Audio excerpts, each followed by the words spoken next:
Tonight, a Canadian couple duped out of their life savings speaks out. I'm really embarrassed. All I really was trying to do was get some money back. They bought a timeshare in Mexico and want it out. Now a CBC investigation reveals the people who offered to help were scammers backed by a powerful drug cartel. Crackdown on campus. Police arrest pro-Palestinian protesters. Students urged to stay home. We don't feel safe on campus. We're fighting against the complicity of our own university. The struggle to calm tensions at prominent U.S. schools. The global fight to try and cut back all that plastic comes to Ottawa. Canada has an important role now. It's a huge risk that it will be watered down. We break down why it's so hard to end plastic pollution. From CBC News, this is The National with Ian Hennemensing. We begin tonight with an elaborate timeshare scam that police say is robbing victims of millions every year. Caught up in it, a Canadian couple whose retirement dream turned into a nightmare.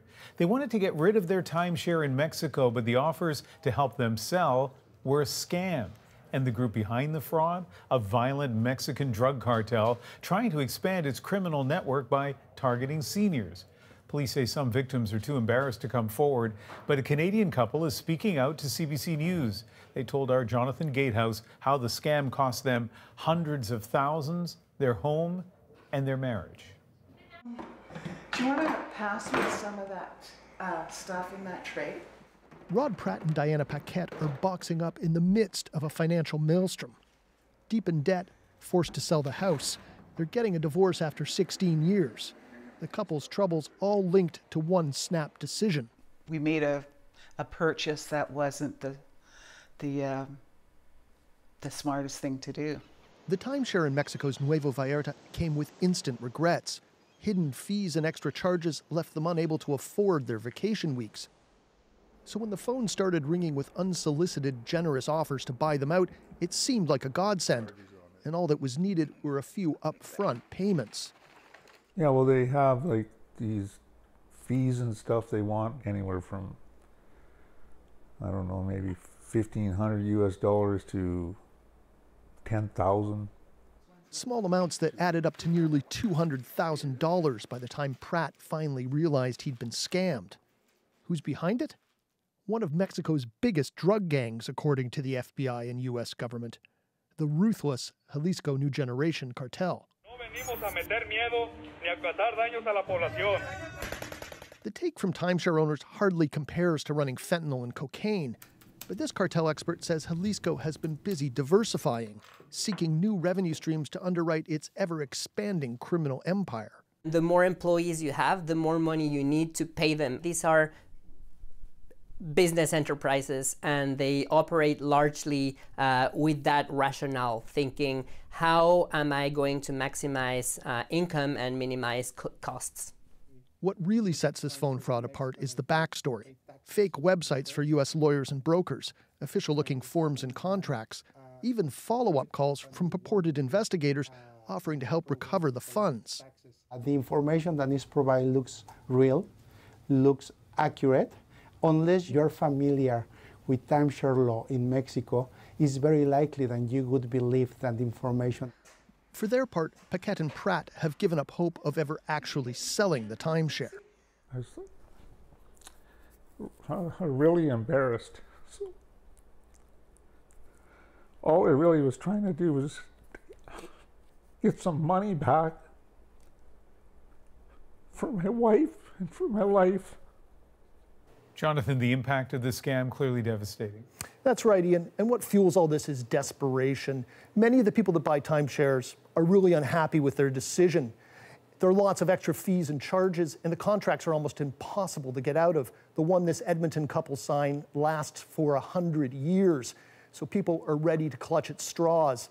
And it seems that there are lots of people falling victim. The FBI reports it received 600 complaints totaling $40 million US in 2022.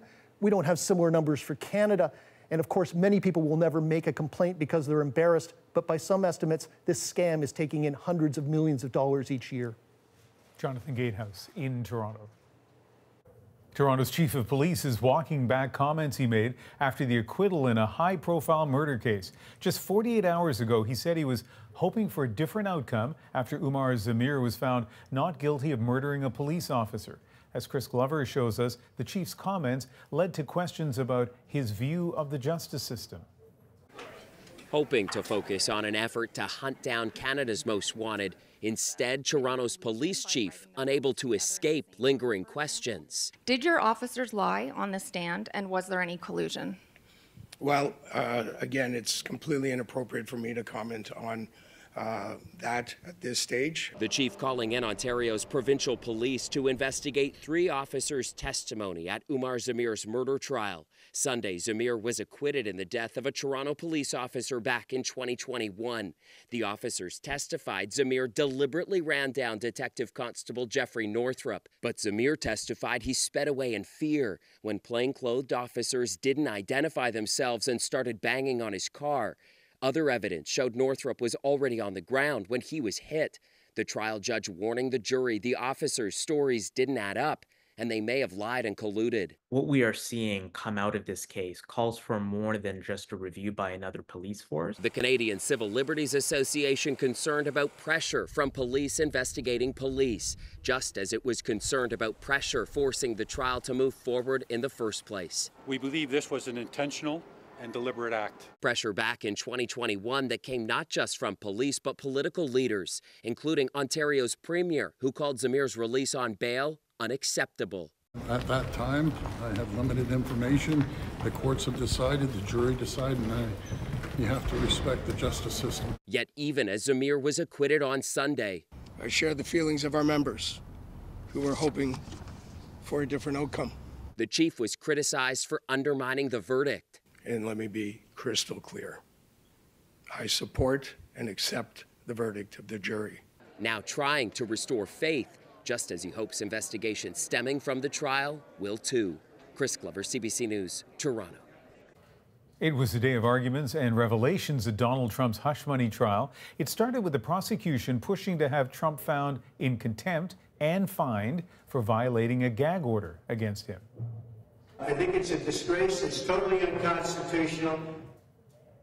The judge has reserved his decision. Former tabloid publisher David Pecker also took the stand, laying out how he helped buy, then suppress negative stories about Trump before the 2016 presidential election. Trump is accused of lying in business records to cover up hush money payments. Tensions are high right now on some U.S. college and university campuses. Mass protests linked to the Israel-Hamas war are growing and spreading. Police are moving in, arrests piling up. And as Cameron McIntosh shows us, there are deep concerns about both safety and free speech. At New York University, police moved in overnight, arresting 133 pro-Palestinian demonstrators.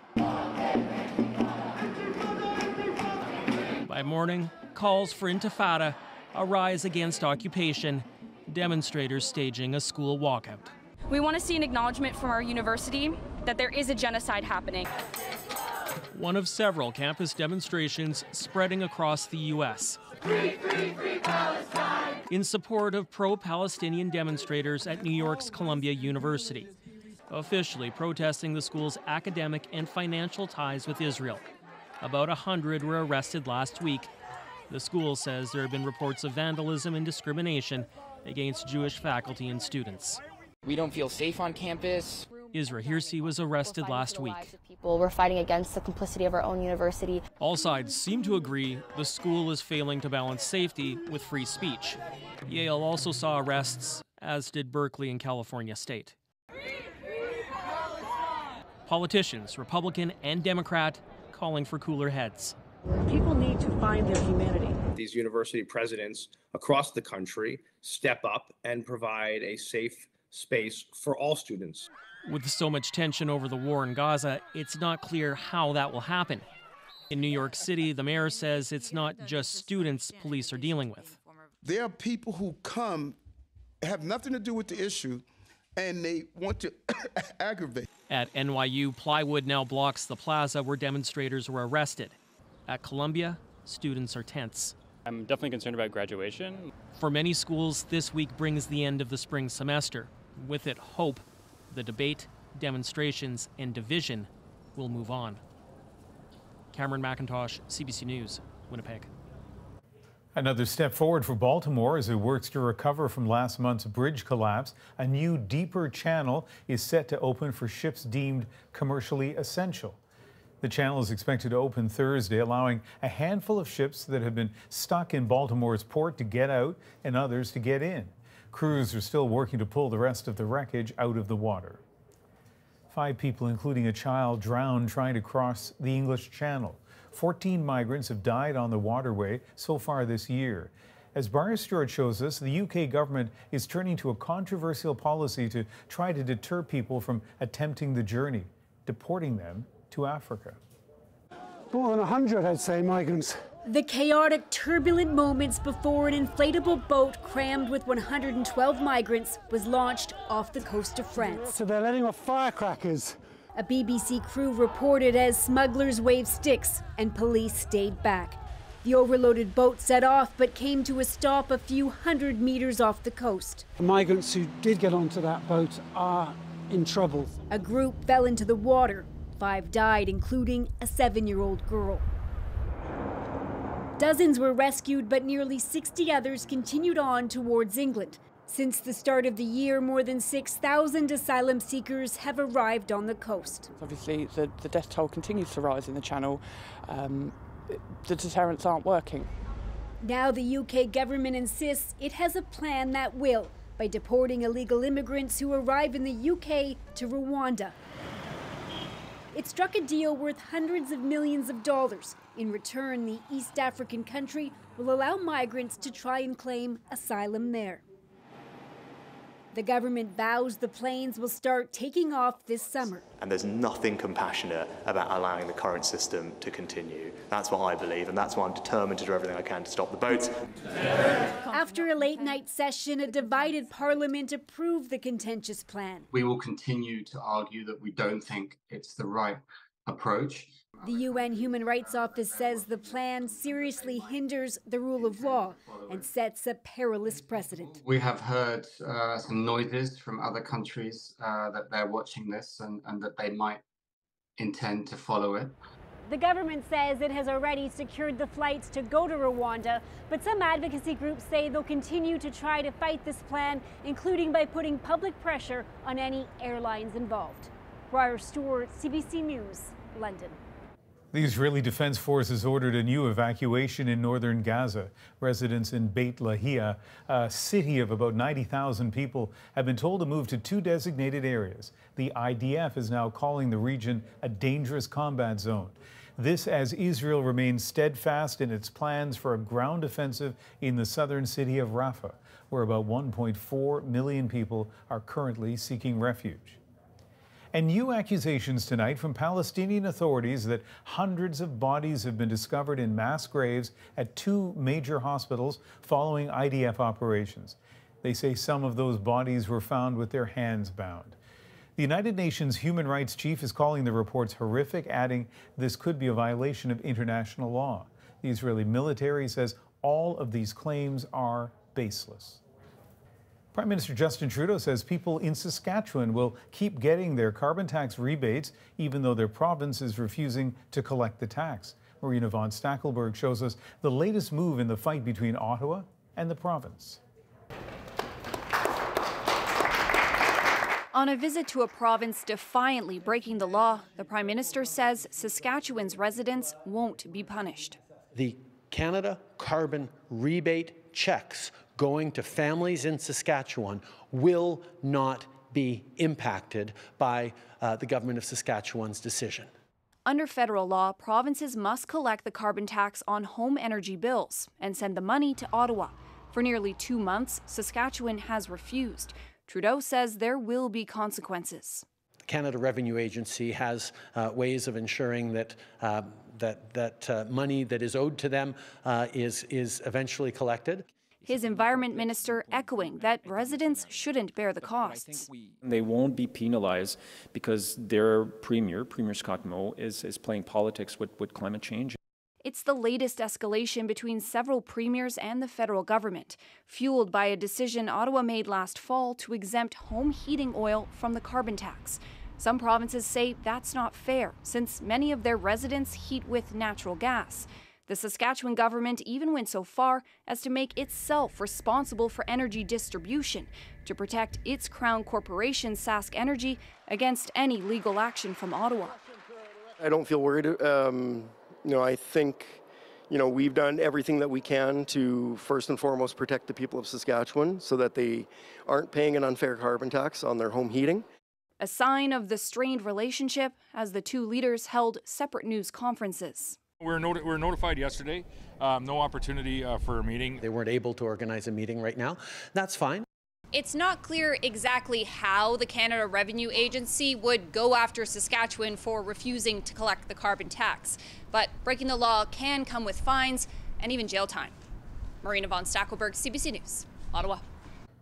To a CBC News exclusive now, and a growing fight over Canada's gun buyback program. Canada Post is supposed to play a key role taking in the weapons that are bound for destruction. But as Evan Dyer shows us, the Crown Corporation wants no part of it.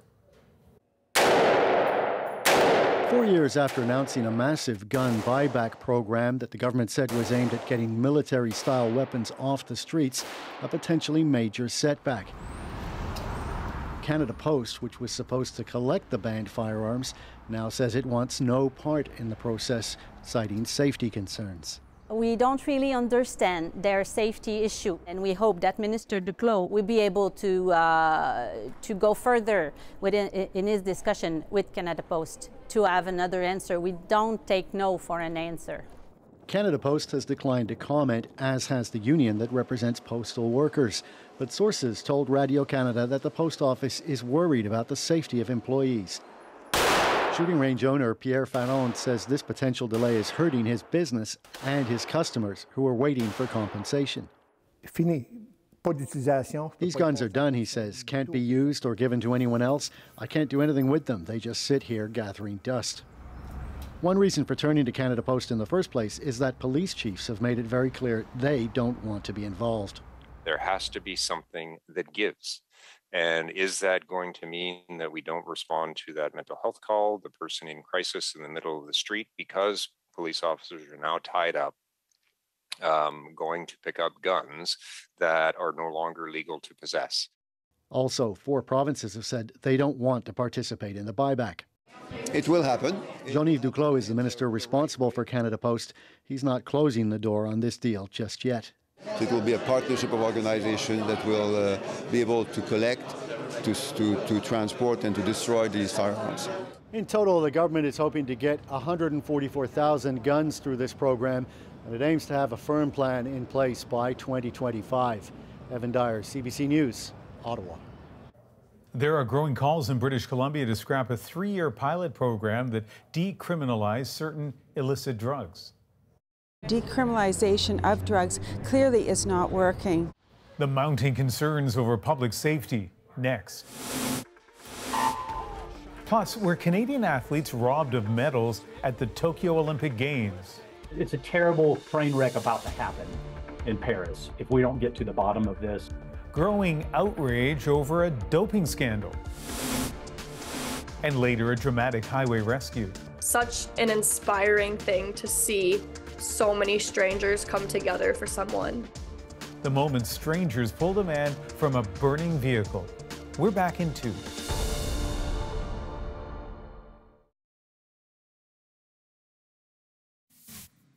Two people were on board a plane that crashed in Alaska. Just minutes after takeoff, it slammed into a frozen river and burst into flames. The plane, a cargo version of the Douglas DC-4, built in the 40s. This massive fire overnight destroyed a historic hangar at Edmonton's old airport. Officials say the Second World War structure was used to deliver supplies to Allied forces. Authorities still don't know what caused the fire. British Columbia is under pressure to end its drug decriminalization program over concerns about public safety.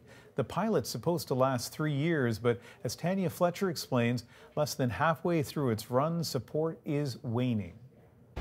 Just a year into BC's controversial pilot project to decriminalize small amounts of hard drugs, 3 city councillors from 3 different cities are pleading with the province to scrap it, calling it a failed experiment. Decriminalization of drugs clearly is not working. We shouldn't be allowing people to use drugs, and if they're caught, they should be given the option to either, do their time or seek treatment. They say since decriminalization, there's been a rise in street disorder, crime, and drug paraphernalia out in the open. Police say their officers have struggled to manage public drug use in places like parks, beaches, and hospitals. There are many of those locations where we have absolutely no authority to address that problematic drug use. The Premier is acknowledging those public safety problems and hinting change may come. How can we save more lives? How can we keep people alive longer? And how can we ensure that people feel safe in our community? That work is underway and continuing, and we're going to have more to say about that soon. Some experts say from a harm reduction standpoint, decriminalization has been effective. The alternative to decriminalization, if we roll back and take it away, is criminalization. And it's going back to an approach that we know has failed time and time again. BC is not alone in trying to balance harm reduction and public safety. He's gotten Narcan 4 milligrams in the left nostril. Oregon was the first U.S. state to decriminalize small amounts of illicit drugs. But last month, with polls showing growing public backlash, that law was rolled back. Advocates here, however, say the province just needs more time. It's a 3-year pilot project for a reason. And they haven't given it the full amount of time to actually look at to say if it's working or if it's not working. This all comes with both a federal and a provincial election on the horizon as politicians parse whether public opinion might sway public policy. Tanya Fletcher, CBC News, Vancouver. There are calls tonight for an independent investigation after revelations of doping ahead of the Tokyo Olympic Games. Athletes are angry right now. They're heartbroken and they're angry. Were Canadians robbed of a spot on the podium? Plus, talks in Ottawa look for a solution to a difficult environmental problem. It's accelerating climate change, decimating biodiversity, and threatening to pollute every corner of our planet. Why it's so hard to end plastic pollution. Plus, tackling Canada's family doctor crisis. We need to be able to say that this is a career, this is a job that you can love. Inside a program taking a new approach, The National breaks down the stories shaping our world. Next.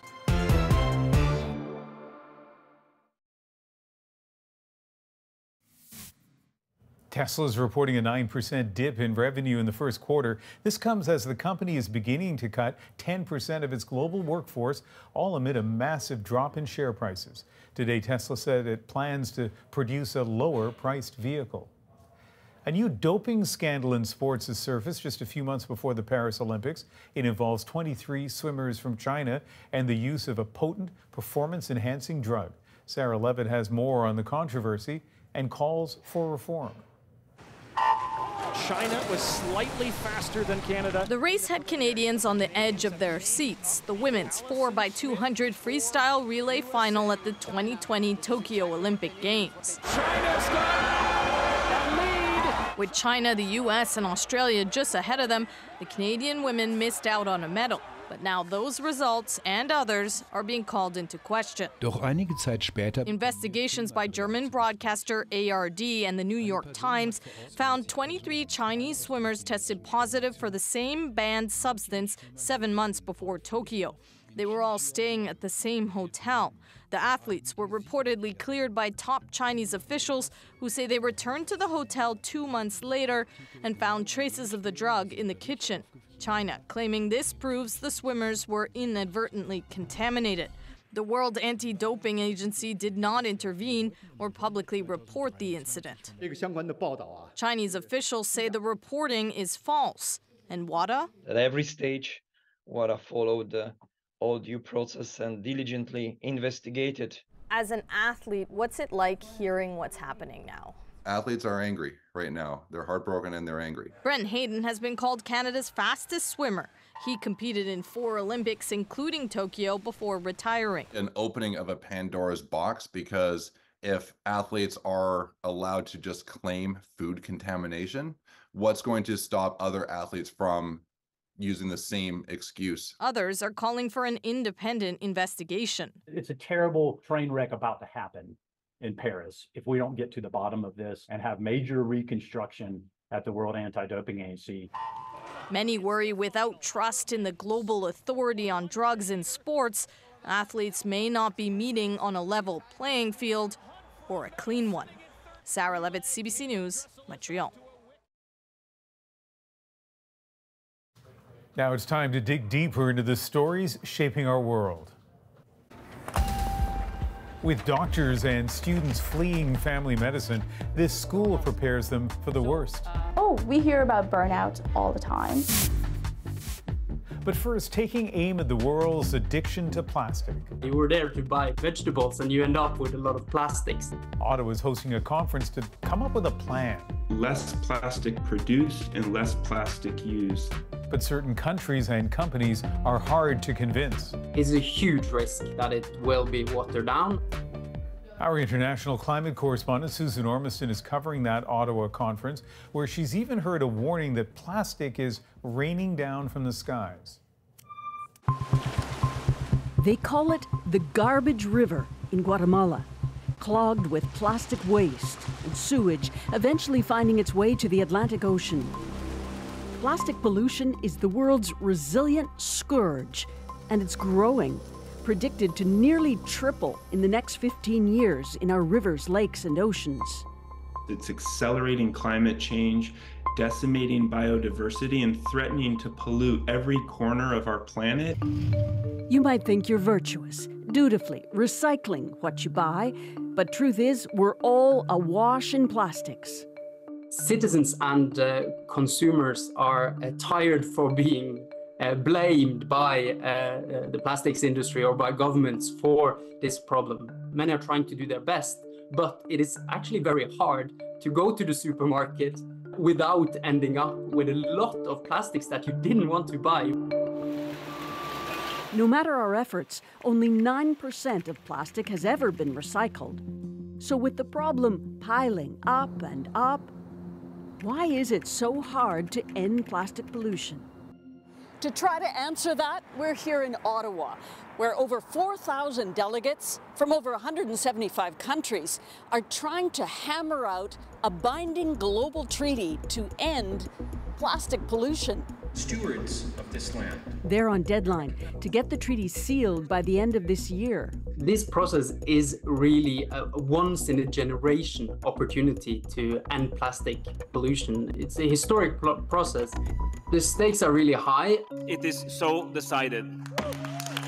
2 years ago, at a UN-brokered conference, they all agreed to try. There's been 3 sets of negotiations since. But the road to Ottawa has been littered with roadblocks. The big one, cutting back on plastic production. Should some types of plastic be banned? We don't believe that bans are a blanket answer. Isabelle Deschênes speaks for the chemistry and plastics industry in Canada. And that's one of the complicating factors, right, is what is the scope of the agreement? Is it to address those plastics that are found in the environment, which tend to be single-use or disposable items, or is it to address all plastics? So those used in durable goods, and certainly for a number of groups, production caps are their red line. She's right, a red line for some oil-producing countries and for groups like Greenpeace. What we're looking for is a treaty that results in less plastic produced and less plastic used. Saudi Arabia, Iran, and Russia have really led the way in sort of pushing for a treaty that fails to address the problem. The fossil fuel industry is using plastics as a way to offset declines in energy and transportation as the world moves towards a low carbon, fossil fuel free future. And they're just flooding the world with plastics. Have you heard about our plastic warning? In Ottawa, on billboards and buildings, an ad campaign is drawing attention to the grave human costs of plastic pollution. What do you mean it's raining plastics? Thousands of tons of plastic are falling out of the atmosphere, which have been generated from other parts of the world or even here in Canada, and falling on Ottawans, and you're absorbing it through your skin, you're absorbing it as you breathe, it's falling on the food that you eat. Andrew Forrest is a multi-billionaire from Australia. His philanthropic company, Minderoo, is waging a war on plastics here in Ottawa to keep up pressure on negotiations, calling out fossil fuel interests. I'm saying to these negotiators here, if you are from a fossil fuel company or a polymer company and you're coming to Ottawa to destroy this, you're going to be destroying humanity. Forrest admits he's been a polluter, made his fortune in mining, then got a PhD in marine ecology and is using his influence and wealth to warn about the risks of too much plastic.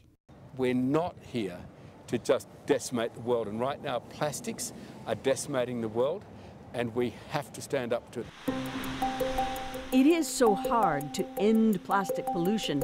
This isn't going to go smoothly. To get a treaty means a lot of tough negotiating on things like reducing single-use plastics, designing them for more reuse or recycling, mandatory or voluntary regulations, and how about bans or phase-outs? Do you think there's too much plastic? There's a lot of plastic, and there's a lot of plastic for a reason. It helps to preserve our food. It helps in lightweighting. You know, as we're thinking about food insecurity, packaging is important for that. Can we work to redesign those packages and ensure that they use less of that product, they use more recycled content? Absolutely. It is daunting, but the world has come together before to make ambitious and binding agreements on the environment, and in Canada too. That products and technologies that threaten the Earth's sun shield are no longer acceptable. The Montreal Protocol went a long way to fix holes in the ozone layer, but that was 37 years ago. So, can consensus take hold this time in Ottawa? Is a huge risk that it will be watered down. The progressive countries need to be ready to take the political risk of pushing through, even if some individual countries will find this very uncomfortable and will protest. Canada has an important role now as hosts for this meeting. Plastic pollution is found in every corner of our planet. Environment and Climate Change Minister Stephen Guilbeault has invited the world to Ottawa. He's navigating around hard lines, he tells us, to find consensus. Are your negotiators going to go in and say Canada supports producing less plastic and we need that in the treaty? As a host country, I don't show up to these meetings and say, oh, yeah, this is the red line for Canada. Let's figure out, there are plastics we want to eliminate. Let's agree on that together rapidly. There are certain chemicals, additives that we know are harmful to humans, harmful to nature. Let's eliminate those right away. But I think it's very early on to be saying we're putting a cap on plastics. If there is progress here, one more session in November in Korea could begin to turn off the tap of the worst plastic pollution. Susan, what are your takeaways from these negotiations? Well, plastics is key to our lives, and it's only going to become more so. So design more durable products and get rid of most or some of those used once and throw away. Secondly, recycling alone is not the solution. We're only making a dent, 9%, and the production of plastic is expected to triple over the next 3 decades. And lastly, there's growing concern about the implications of microplastics hidden in our water, in our air, in our bodies. So it's about garbage and health. So fair question, is getting rid of plastic pollution hopeless? Well, not here, but if bringing down those CO2 emissions is any indication, it's going to be very difficult to turn down that tap. The competing interests are as fierce as with climate change. Lots to think about, Susan. Susan Ormiston in Ottawa tonight. Coming up, with millions of Canadians unable to get a family doctor, one university program is trying to tackle the problem head on. That's next. Plus, you could see huge, huge flames, black smoke. How strangers came to the rescue to save a man's life on the side of a highway.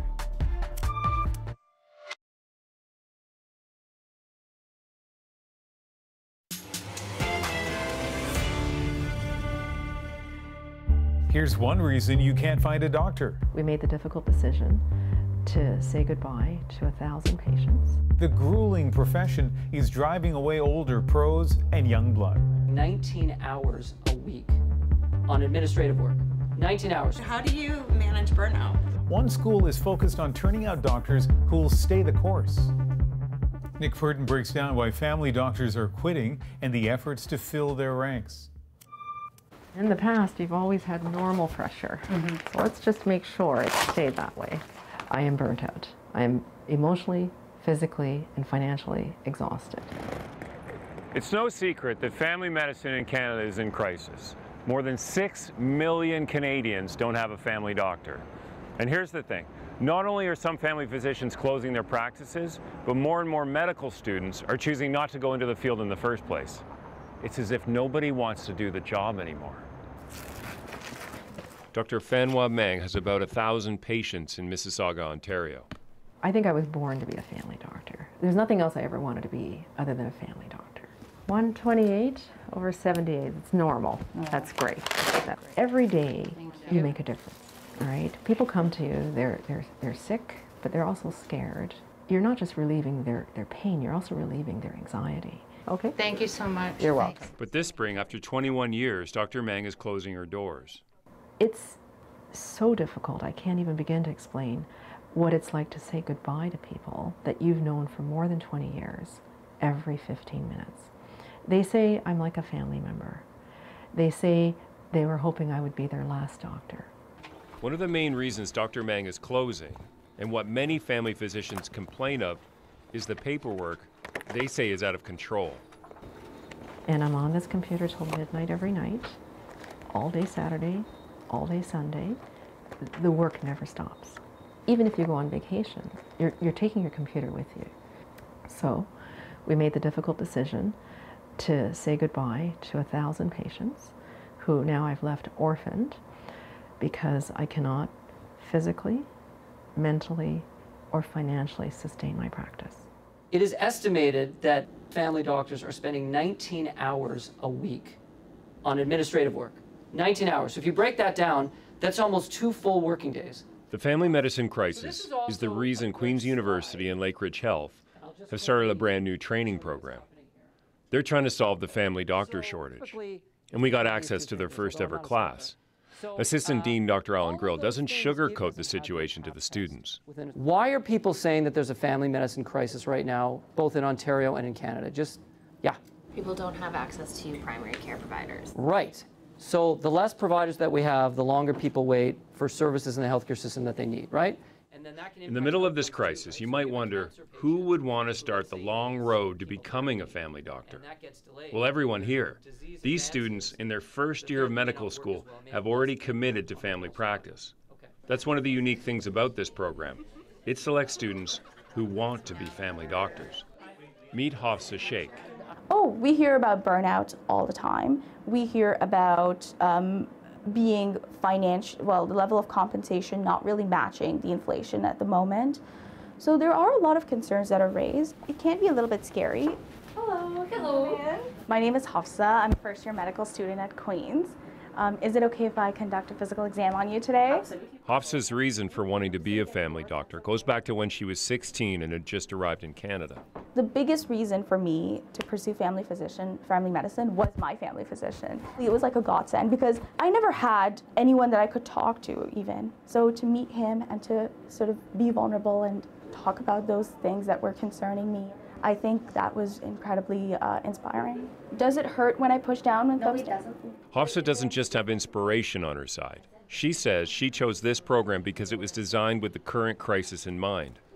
For example, they address one of the big reasons doctors get burned out today: money. Meet Dr. Hamilton Jaraj. You know, your practice is your business. So you have staff to manage, you have rent to manage, you have resources to manage. How do you manage burnout? Obviously, it's a big issue and people talk about it, but it's how you set up your practice that actually helps you avoid that. It surprised me that teaching family medicine, you're talking about how to run the practice, you're talking about business, you're talking about money. Knowing the business side of medicine does prepare them for what's ahead of them. Because they've invested a lot of time and money and energy in becoming doctors. We want them to have a full, fulfilling practice that's sustainable, doesn't cause burnout, and they're aware of what are the things they need to look for to have a successful 20, 30 years in practice. So basically just going to go through the work. Another unique thing about this program is students only learn from family doctors. We're going in room 6. And from the beginning, they get to shadow one. How's it going? Good. So we have Laura, my medical student. Hi. Laura Vresk is only in her 8th month of medical school. I've had the opportunity to be here weekly since September, and so have seen some patients again and again. Hi, Coast. We can actually see what we're learning in practice, and it really puts it together. Okay. Dr. Lubma Termizi wants Laura to understand how rewarding it is to be a family doctor. I feel like with Laura, I don't have to say I love this job. I think she sees how much satisfaction I get just from that two-way sort of communication I have with the patients. All right, so we'll get his vaccine ready because I think we're still missing the last vaccine. A vegetable, and I do that. We need to be able to say that this is a career, this is a job that you can love. Yeah. For me, that's really, really important at this stage of what we're going through with the primary care crisis.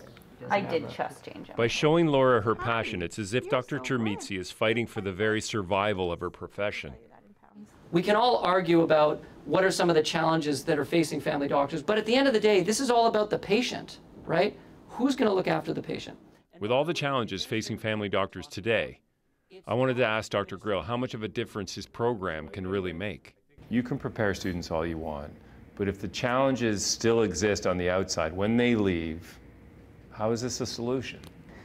Our main job here as educators is to make sure that when our medical students and residents finish their training and go out to practice, they are ready to hit the ground running on day one. And at the same time, we can advocate for health system changes so that when they're ready to practice, the environment for family medicine is better tomorrow than it is today. These system challenges have to be addressed as we train you guys to be family doctors, right? I'm very optimistic, right? I'm still practicing. I'm going to keep doing it every day, and we'll get there. I'm just going to try and push down and resist me, okay? It's impossible to know what the state of family medicine will be when Hofstra finally graduates. Perfect. But I wonder if the current crisis is giving her second thoughts. And then next thing I'm going to do is... You're finishing your first year. You're still convinced you want to be a family doctor? Yes, of course. There is nothing else I'd rather do. Thank you very much. Thanks. There's so much satisfaction you get from pursuing family medicine, at least for me, at a personal level, that I don't think I would change my mind. Absolutely not. Nick Purdon tells us that universities across the country have contacted Queen's about its family medicine program, and Ontario's newest medical school, scheduled to open in 2028 as a part of York University, will use a similar model. Up next, a dramatic rescue on the side of the highway. It just seemed like a no-brainer to just put the car in park and get out. The strangers who jumped into action. It's our moment.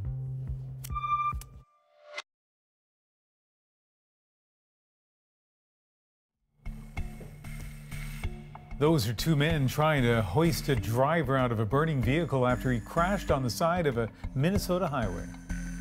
What made it so difficult was the car door, which was jammed into the guardrail, preventing it from opening all the way. But it wasn't long before others on the road stopped to help, and those highway heroes make our moment.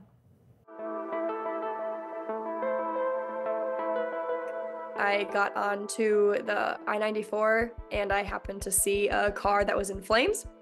A man was trapped inside. I pulled over, got out, as many other people did. His car door was jammed in the guardrail, so everyone was trying to pull and it just wasn't budging. And then somebody grabbed a piece of metal or plastic and was trying to hit on the window to break it, and there was no luck there either. You could see huge flames, black smoke starting to really billow in the air. There was a highway helper, and he came by with a specific device to like break the glass. Everyone else who was piled, there were like 6, 7, 8 people around him, carried him out of the car. It's such an inspiring thing to see so many strangers come together for someone just because, you know, there's no reason. We don't know him. You just do it because it's the right thing to do. It really is inspiring. We've all seen those movies, right, where the car is on fire and it explodes. So imagine in real life, all of a sudden, without any kind of warning, seeing that scene on the side of the highway and racing in to help. It is really incredible. But I really do think there are far more good people than there are bad. For all of us, here's The National. Thanks for being with us. You can watch anywhere, anytime on the free CBC News app and subscribe to The National's YouTube channel. I'm Ian Hannah-Mansing in Vancouver. See you tomorrow night.